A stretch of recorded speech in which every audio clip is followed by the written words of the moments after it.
என் பெயர் ரக்ஷிதா. நான் 5ஆம் வகுப்பு படிக்கிறேன். எனக்கு கொடுக்கப்பட்டுள்ள தலைப்பு தமிழின் தொன்மையும் சிறப்பும். கல் தோன்றி மண் தோன்றா காலத்து முன் தோன்றிய மூத்த மொழி நம் தமிழ் மொழி. உலகில் ஏறத்தாழ 6000 மொழிகளும் இந்தியாவில் 1300 மொழிகளும் பேசப்படுகின்றன. அதில் ஒரு சில மொழிகள் மட்டுமே இலக்கிய இலக்கண வளங்களை பெற்றுள்ளன. நமது தாய்மொழியாம் தமிழ் மொழி 3000 ஆண்டுகளுக்கு முன்பே இலக்கிய இலக்கண வளங்களை பெற்று இன்று பேச்சு வழங்கிலும் எழுத்து வழங்கிலும் நிலையாக நிலை பெற்றுள்ளன.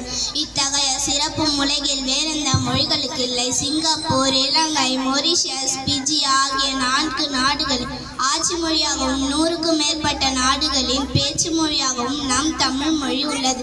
கீழடி அகழ்வாய்வில் கிடைத்த சாற்றங்களின்படி கடைநிலை தமிழனும் எழுத படிக்க தெரிந்திருந்தான் என்று இரும்புகளை சாமானிய மக்கள் பயன்படுத்தி வந்தார்கள் என்று தெரிய வருகிறது. 10 பாட்டு, 8 தொகை, 17 மேல் கணக்கு நூல்கள், 17 கீழ்கணக்கு நூல்கள், 50 காப்பியம், 5 காப்பியம் என வளமை வாய்ந்தது நமது தமிழ் இலக்கம்.